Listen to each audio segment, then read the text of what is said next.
Life has a strange way of putting two people in the same room at exactly the wrong time. Or maybe it was the right time. Nobody really knows for sure. What everyone does know is that what happened that evening changed everything for both of them, and the truth took years to finally come out. Priya had been working at the accounting firm for almost 3 years. She was good at her job, kept to herself mostly, and had a reputation for being reliable. The kind of person who stayed late when deadlines were tight and never complained about it.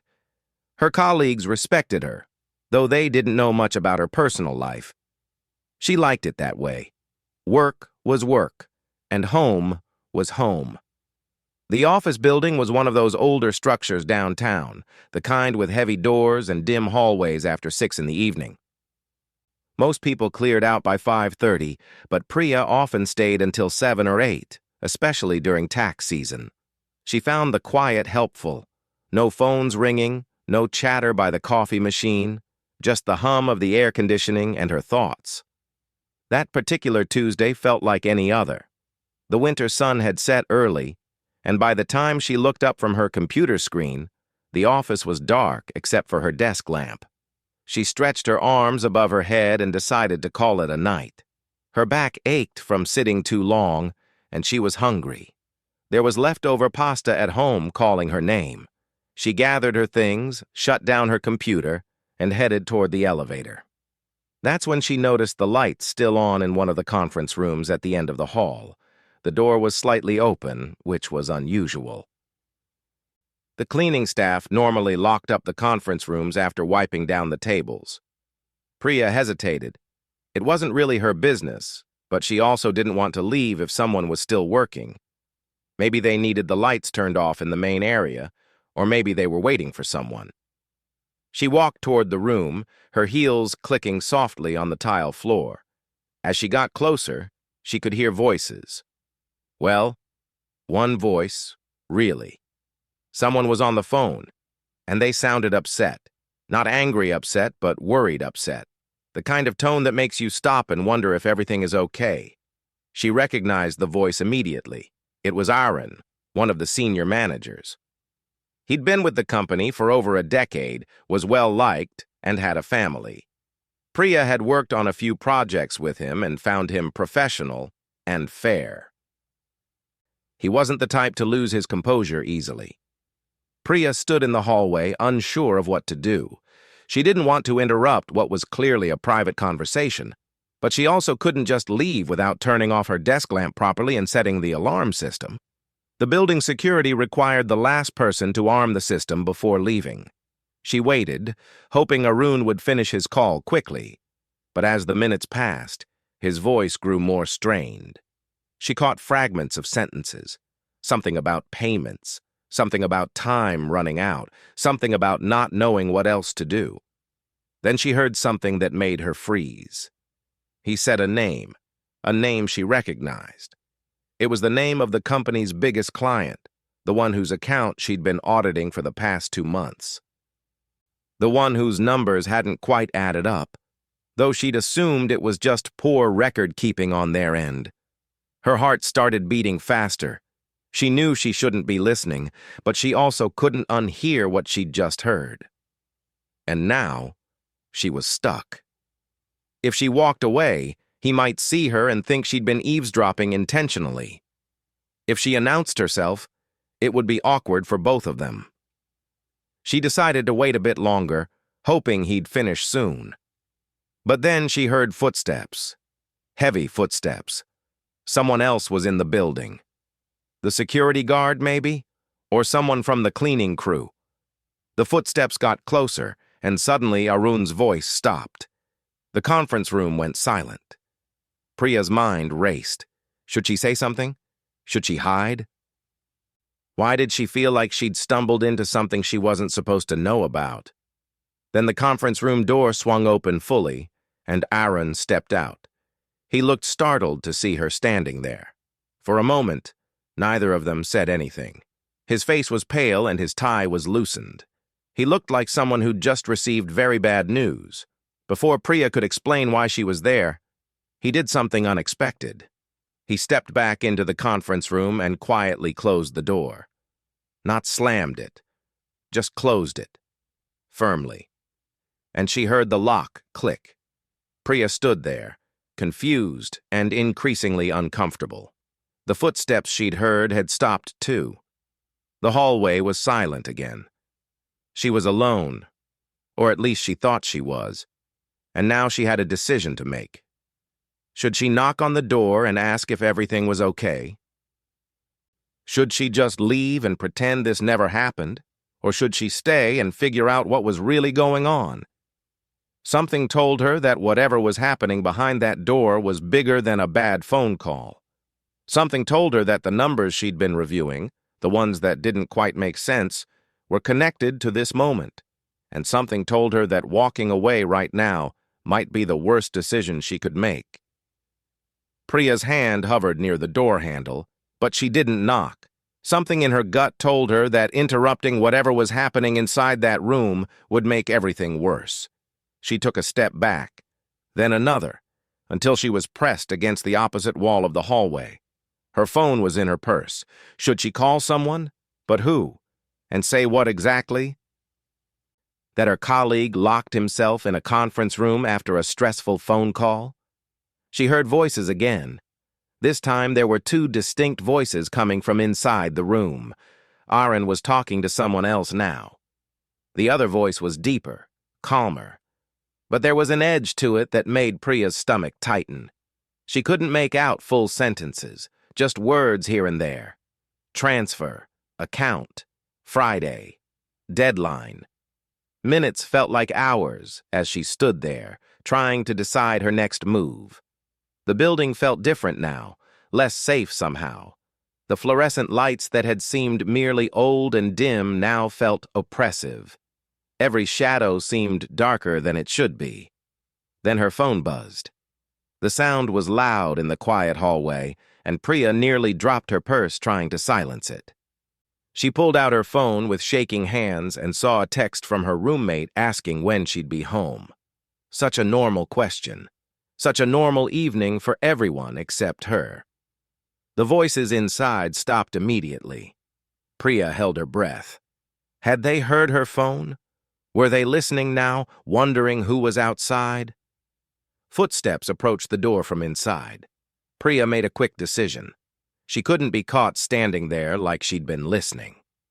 She turned and walked briskly toward the elevator, her heels clicking loudly now. She didn't look back. She pressed the elevator button and prayed it would come quickly. The conference room door opened behind her.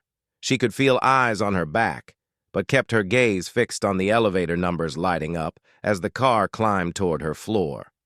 3rd floor, 4th floor, come on, come on. Priya? Aaron's voice. She had no choice but to turn around. She arranged her face into what she hoped looked like casual surprise, as if she'd just noticed him there. Oh, hi, Aaron. Still here working late? Her voice came out steadier than she felt. He was standing in the hallway now, his suit jacket back on, looking more composed than he had moments ago. Behind him, the conference room door was closed again. Whoever else had been in there wasn't visible now. Yeah, just finishing up some things. You too? He smiled, but it didn't reach his eyes. There was something careful about the way he was looking at her, like he was trying to figure out how long she'd been in the hallway and what she might have heard. Same, tax season, you know how it is. The elevator dinged, and the doors opened. Priya stepped inside quickly, grateful for the escape. Have a good night. Wait. Arun moved toward the elevator, his hand reaching out to stop the doors from closing. Priya's heart hammered in her chest. I wanted to ask you something about the Morrison account, the one you've been reviewing. The Morrison account. The client whose name she'd heard him mention on the phone. This couldn't be a coincidence. Sure, what about it? She tried to keep her voice neutral. Have you finished your review yet? I know you were finding some discrepancies in their quarterly reports. Not completely. I still have a few things to verify. I was planning to finish it up by end of week. She watched his face carefully. looking for any reaction. Something flickered in his expression, there and gone so quickly she almost missed it. Relief? Worry? She couldn't tell. No rush. Actually, take your time with it. I want to make sure we're thorough. Very thorough. Can you send me what you have so far tomorrow morning, before you continue any further? That was odd. Usually managers wanted audits completed quickly, not slowed down. And why would he want to see incomplete work? Of course. I'll send over my notes first thing. The elevator doors were trying to close again, pressing against Arun's hand gently. Perfect. And Priya? He stepped back, letting the doors begin to close. Let's keep the Morrison review between us for now, just until we know more. No need to involve the rest of the team yet. The doors closed before she could respond, and the elevator began its descent. Priya leaned against the wall, her mind racing. Keep it between them? That wasn't standard procedure at all. When there were discrepancies in an account, especially one as large as Morrison's, it usually meant bringing in additional auditors, not fewer. She pulled out her phone and opened her work email. She scrolled through until she found the Morrison files she'd been working on, the numbers that hadn't made sense, payments going out that didn't match up with invoices, transfers between accounts that seemed designed to confuse rather than clarify.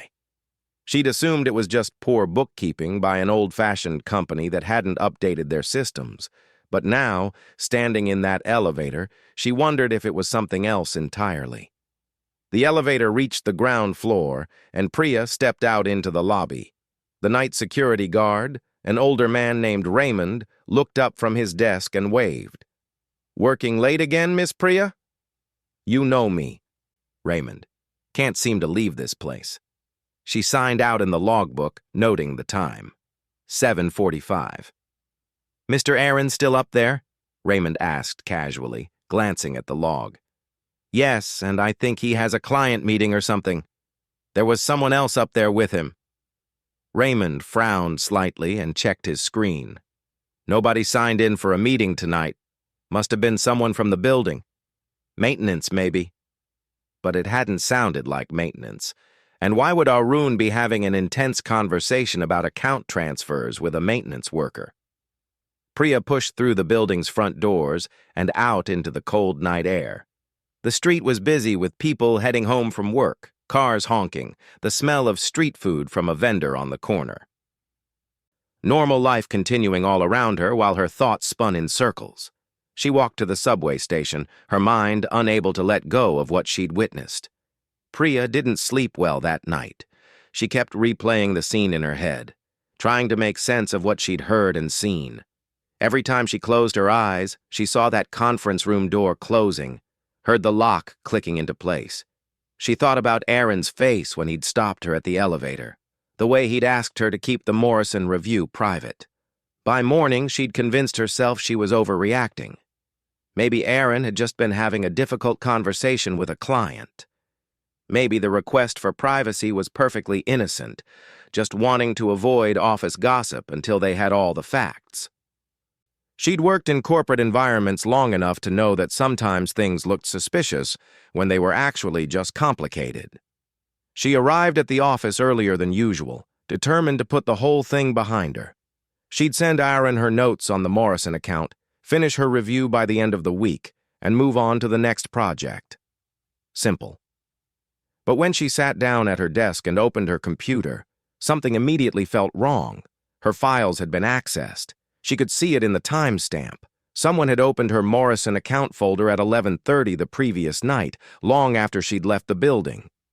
Priya's mouth went dry. She checked the access log more carefully.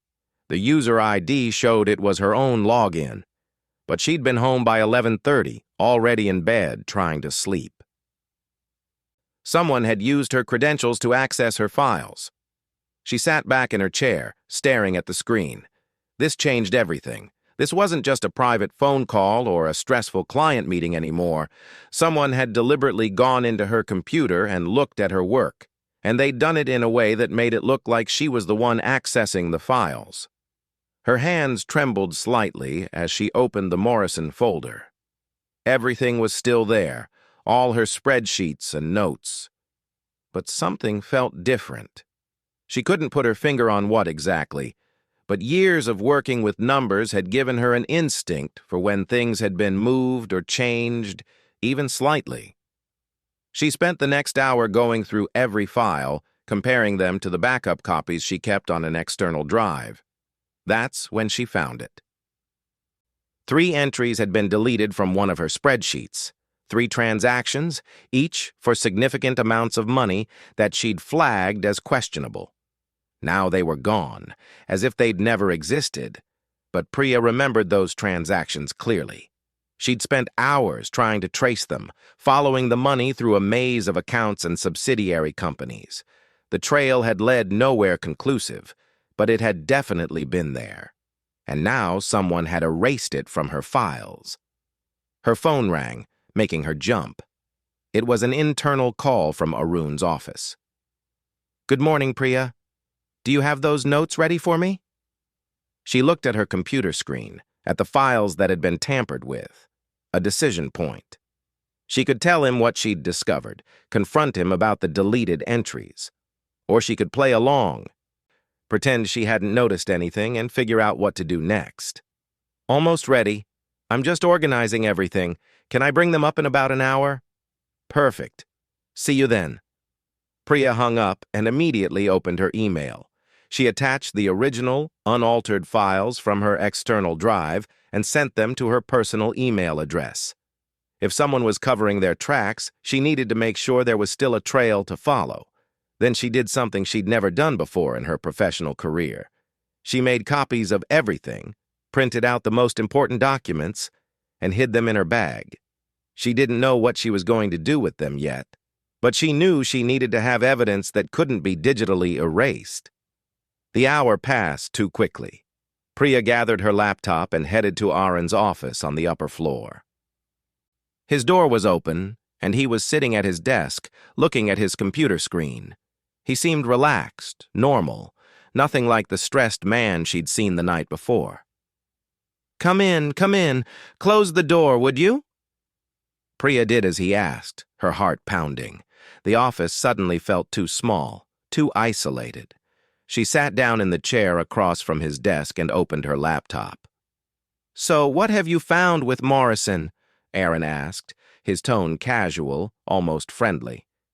"Well, there are some inconsistencies in their accounting practices. Some transactions that are difficult to verify, transfers between accounts that don't have clear documentation." She chose her words carefully, watching his reaction. "That's not uncommon with older companies. Their record-keeping isn't always up to modern standards." He smiled reassuringly. "Anything that raises serious red flags?" This was her moment. She could mention the deleted entries, challenge him about accessing her files, or she could lie, tell him everything looked fine, and take her suspicions elsewhere. "There were a few transactions that concerned me, but I'm still investigating. I need more time to verify some details with their bank records." Arun's smile faded slightly. "What kind of transactions?" "Large transfers to overseas accounts. The documentation provided doesn't clearly explain the business purpose. It could be legitimate international business, but it's worth digging deeper." She watched his face carefully. His jaw tightened almost imperceptibly, and he looked down at his desk for a moment before meeting her eyes again. "Here's the thing, Priya. I've been working with Morrison for years. They're one of our most important clients. Sometimes their business practices look unusual to outsiders, but there are reasons for the way they structure things. Tax reasons mostly. All perfectly legal, just complex." "I understand that. I just want to make sure we're doing our due diligence. If everything is legitimate, then there's no problem. But if there are issues, it's better we find them now rather than during an external audit." Arun leaned back in his chair, studying her. The silence stretched between them, and Priya forced herself not to look away. "You're right, of course. Due diligence is important." He paused. "How about this? I'll reach out to Morrison directly, get additional documentation for those transactions you're concerned about. That way you'll have everything you need to complete your review properly. But in the meantime, let's not flag this internally. No need to alarm the partners until we have all the information. Agreed? It wasn't really a question. It was a directive disguised as a request. Priya nodded slowly. Agreed. I'll wait for the additional documentation before proceeding. Excellent. I should have something for you by tomorrow. Aaron stood up, signaling the meeting was over. And Priya, I really appreciate your thoroughness on this. You're one of our best auditors. I'd hate to see you get bogged down in something that turns out to be nothing. Sometimes in this business, you have to know when to trust the people who've been around longer, you know? There it was. Not quite a threat, but definitely a warning. Trust me, don't dig deeper. Let this go. Priya gathered her laptop and stood up. Of course. Experience matters. She left his office and walked back to her desk, her mind racing. She'd bought herself some time, but she knew this wasn't over. Someone had deleted evidence from her files.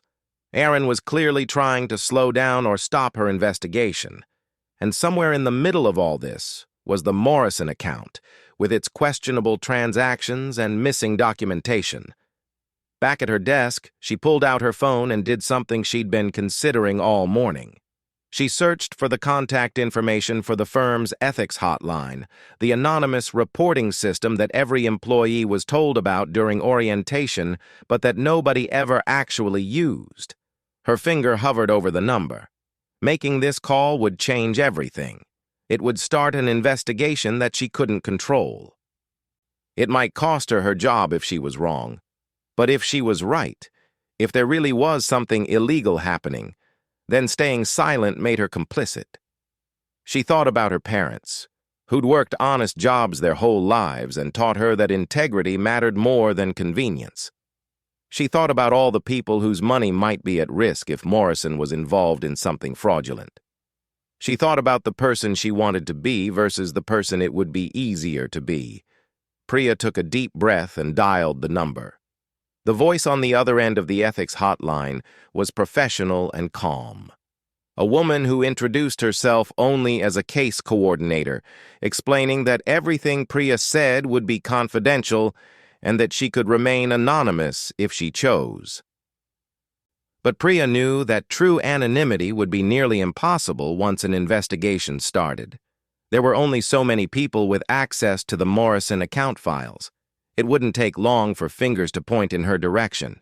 She laid out everything she knew: the overheard conversation, the locked conference room, the deleted files, the unusual transactions, Aaron's request to keep things quiet. As she spoke, it all sounded more serious than it had felt in her head. The coordinator asked detailed questions, took notes, and finally told Priya that someone from the internal audit committee would be in touch within 48 hours. In the meantime, the coordinator said, continue your normal work routine. Don't discuss this with anyone, including the people you've mentioned in your report, and document everything, every conversation, every file you access, every instruction you're given. Can you do that? Yes, I can do that. One more thing. Do you feel safe at work? Has anyone threatened you or made you feel physically unsafe? Priya thought about Aaron's warning disguised as advice. About the locked door and the deleted files. No direct threats, but I feel like I'm being watched now. That's understandable. If anything changes, if you feel unsafe at any point, call this number immediately. We take retaliation very seriously. After hanging up, Priya sat at her desk trying to look busy while her mind spun. She'd done it. She'd reported her suspicions. There was no taking it back now. The rest of the day passed in a blur of forced normalcy. She worked on other accounts, responded to emails, attended a team meeting where she sat 3 seats away from Arun and avoided eye contact. He seemed perfectly normal, chatting with colleagues about weekend plans and commenting on someone's new haircut. If he was worried about anything, he didn't show it. But that evening, as most of the office emptied out, Priya noticed something. A woman she didn't recognize was talking to Raymond at the security desk.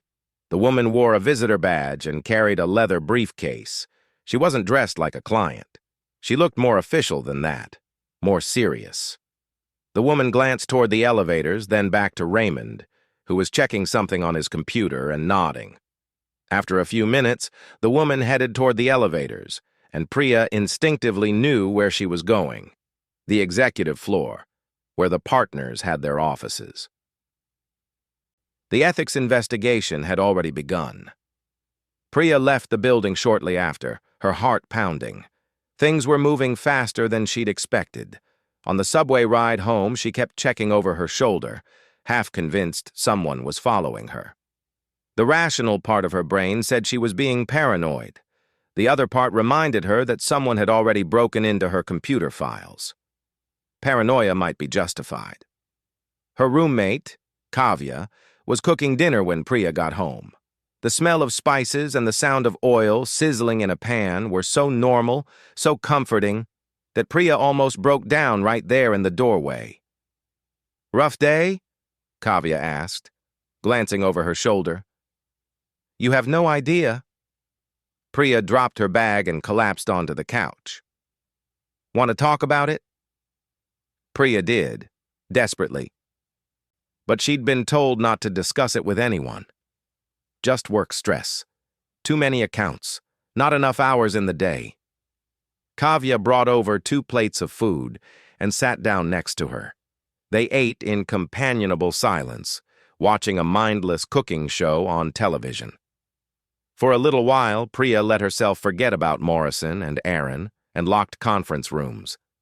But later that night, lying in bed, her phone buzzed with an email. It was from an address she didn't recognize, sent to her personal email account. The subject line read, "You need to see this." Priya's finger hovered over the delete button. It could be spam, it could be a virus, or it could be something real. She opened it.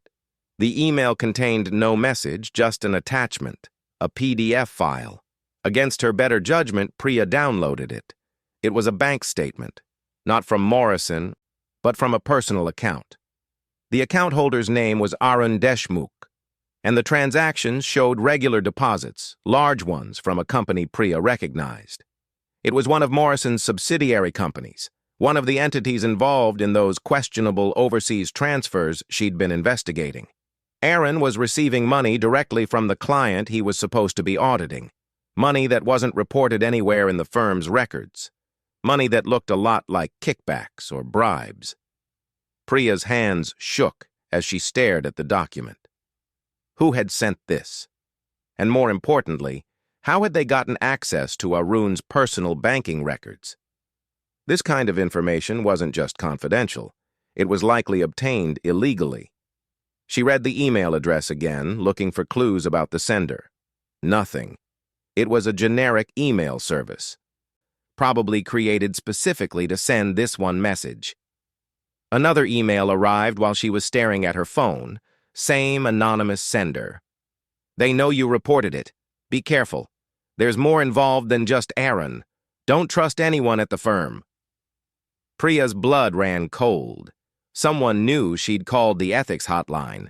Someone knew enough to warn her, but not enough to identify themselves. Someone who had access to private financial records and inside information about the firm. She got out of bed and went to her window, looking down at the street below. Cars passed by. A couple walked their dog. Everything looked normal, but nothing felt normal anymore. Her phone buzzed again. This time it was a text from an unknown number. "Delete those emails. Don't save them. They're watching your accounts." Priya's heart raced. She immediately followed the instruction, deleting both emails and clearing her trash folder. But the images were burned into her memory. The bank statement, the payments, the proof that Aaron wasn't just covering up for Morrison, he was profiting from whatever illegal activity they were involved in. She couldn't go back to sleep. Instead, she sat in her living room with all the lights on, thinking through her options. The ethics investigation was underway, but now she knew it was more complicated than she'd realized. More people were involved, and someone, somewhere, was trying to help her without revealing themselves. Or maybe they were trying to manipulate her. Maybe the bank statement was fake, designed to make her trust false information. Maybe this was all part of a larger scheme to discredit her before she could present real evidence. Priya didn't know who to trust anymore. The only thing she knew for certain was that she'd stumbled into something much bigger than a simple accounting irregularity. And now, whether she liked it or not, she was right in the middle of it. Morning came too soon. Priya dragged herself out of bed after only a few hours of fitful sleep, her mind still churning over the anonymous emails and the implications of what she'd seen. She got ready for work mechanically, barely tasting her coffee, barely noticing the morning news playing in the background. Kavya had already left for her own job, leaving a note on the kitchen counter. "You looked stressed last night. Remember to breathe. Love you." Priya smiled despite everything. Simple advice, but good advice. The subway was crowded with the usual morning rush, everyone absorbed in their phones or staring blankly ahead. Priya kept her head down, hyper-aware of everyone around her. That man reading the newspaper, was he watching her? That woman with the briefcase? Had she been on the same train yesterday? "Stop it," Priya told herself. "You're being ridiculous." But when she emerged from the subway station and walked toward her office building, she saw something that made her stop in her tracks. 2 police cars were parked outside, not just patrol cars, but unmarked vehicles that screamed law enforcement. Her stomach dropped. This was it. The investigation had escalated overnight. Raymond wasn't at the security desk when she entered the lobby. Instead, 2 men in suits stood there, checking IDs more carefully than usual. Priya showed her badge and tried to look casual as she signed in. "What's going on?" she asked one of the men. "Just a routine matter. Please proceed to your floor." Nothing about this felt routine. The elevator ride up seemed to take forever. When the doors opened on her floor, the atmosphere was thick with tension. People were clustered in small groups, whispering. Several desks were empty. And at the far end of the office, she could see more suited figures talking to some of the senior staff. Her co-worker, Deepak, approached her as soon as she sat down. "Have you heard?" "Heard what?" "Arun was arrested this morning. At his home. The police came to the office, too, took his computer and files. They're saying it's fraud, something about embezzlement and client accounts." Priya tried to look shocked, but her face felt numb. It had happened so fast. Just yesterday, she'd been in his office, listening to him tell her to trust people with more experience. Do they know how much money we're talking about? Rumors are saying millions over several years, and apparently, he wasn't alone. They're saying other people in the firm were involved. Deepak lowered his voice. "They're interviewing everyone who worked on Morrison accounts." Priya's phone buzzed. An email from the Internal Audit Committee asking her to meet with them in Conference Room B at 10 o'clock, in 90 minutes. The morning dragged by. Priya couldn't focus on anything. She watched as, one by one, her colleagues were called into meetings. Some came back looking relieved. Others looked shaken. One woman from the tax department was escorted out by security, her desk being packed up even as she left. Finally, it was Priya's turn. Conference Room B was the same room where she'd heard Arun on the phone that night, the same room where the door had locked and everything had changed. Now it held 3 people she'd never met before, 2 auditors from the firm's independent oversight committee and 1 detective from the financial crimes unit. They asked her to sit down.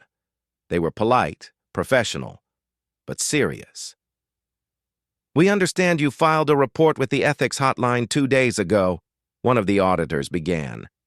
"We need you to walk us through everything you observed and everything you reported." For the next hour, Priya told them everything. The overheard conversation, the locked door, the deleted files from her computer, Aaron's instructions to keep things quiet. She showed them the original files she'd saved. the ones with the questionable transactions that had later been erased from the company system. The detective took notes throughout, occasionally asking for clarification. When Priya finished, he leaned forward. "Did you receive any unusual communications in the past 24 hours? Emails, texts, anything from people you don't know?" Priya hesitated. The anonymous emails, the bank statement, the warning not to trust anyone. "Yes," she said finally.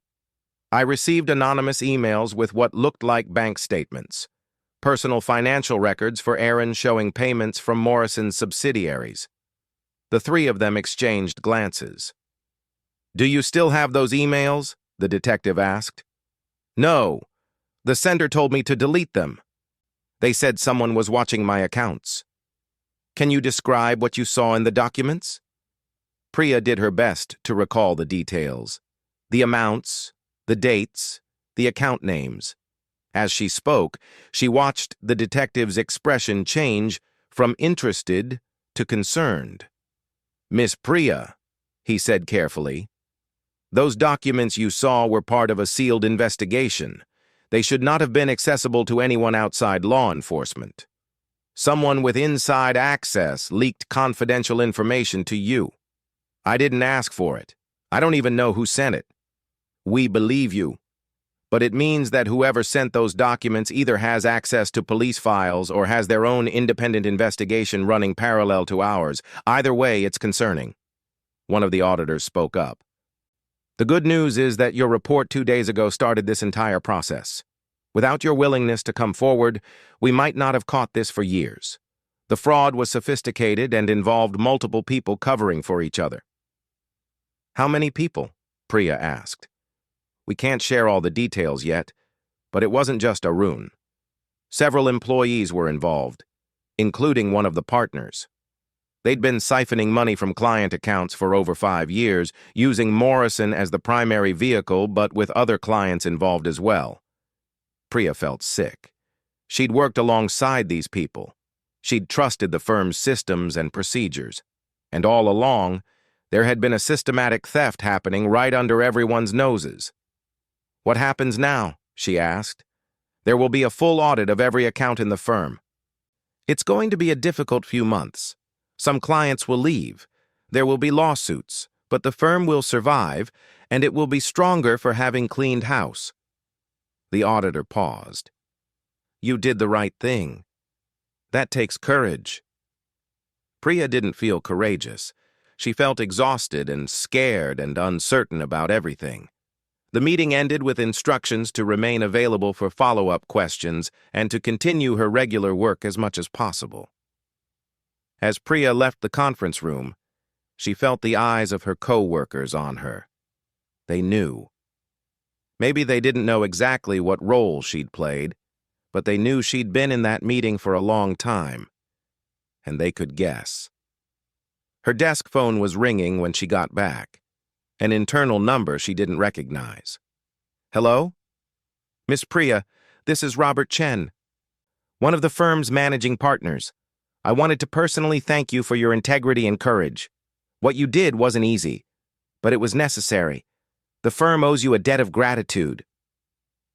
They talked for a few minutes about next steps, about counseling services available to employees, about the firm's commitment to transparency going forward. It all sounded sincere, but Priya couldn't shake the feeling that she'd burned bridges she hadn't even known existed. That evening, as she packed up to leave, Deepak approached her desk again. "People are saying you're the one who reported Aaron." Priya didn't confirm or deny it. She just looked at him steadily. "For what it's worth," Deepak continued, "I think you did the right thing. A lot of us suspected something wasn't right, but nobody had the guts to say anything. We were all too worried about our jobs, our careers. But you actually did something. I just asked questions that needed asking." "Yeah, well, sometimes that's the hardest thing to do." Priya rode the subway home in silence, watching the city blur past the windows. She thought about everything that had happened in just a few days. How one overheard conversation had unraveled years of fraud. how one locked door had led to investigations and arrests, and people's lives being turned upside down. She thought about the anonymous person who'd sent her those emails, whoever they were. A whistleblower within law enforcement? Another victim of the fraud? Someone else at the firm who'd known but been too afraid to come forward directly? She'd probably never know. When she got home, Kavya took one look at her face and pulled her into a hug. Okay, now you're really going to tell me what's going on. And finally, Priya did. She told her everything, the whole story pouring out in a rush. Kavya listened without interrupting, her eyes growing wider with each revelation. You could have been in danger, Kavya said when Priya finished. These people were stealing millions. They might have done anything to protect themselves. I know. But what was I supposed to do? Pretend I hadn't seen anything? Let it continue? No. You did exactly what you should have done. I'm just glad you're safe. They ordered takeout and spent the evening watching comedies, Priya finally allowing herself to relax for the first time in days. Her phone stayed silent. No more anonymous emails, no more warnings, just normal life slowly beginning to return. In the weeks that followed, the full scope of the fraud became clear. $17 million stolen over 5 years. 6 employees arrested, including Aaron and one partner. Morrison's CEO was also indicted for his role in creating the shell companies used to move money around. The firm underwent massive restructuring. New oversight committees were established. New auditing procedures were implemented, and Priya was promoted to senior auditor, her diligence and integrity recognized publicly. But she never forgot that night in the hallway, standing outside a locked conference room door, making the choice to investigate rather than walk away. That moment had changed everything, not just for her, but for dozens of people whose money had been stolen, for colleagues who'd lost their jobs, for a firm that had to rebuild its reputation from the ground up. Sometimes doing the right thing doesn't feel heroic in the moment. It just feels necessary, like asking a question that needs asking, even when you're not sure you want to know the answer, like standing in a hallway, deciding whether to knock on a locked door or walk away, like choosing truth over convenience, even when the truth is complicated and scary and might cost you everything. Priya had made that choice, and though the consequences had been larger than she ever imagined, she knew she'd make the same choice again. Because some doors need to be opened, some questions need to be asked, and some truths need to be told, no matter how difficult they might be.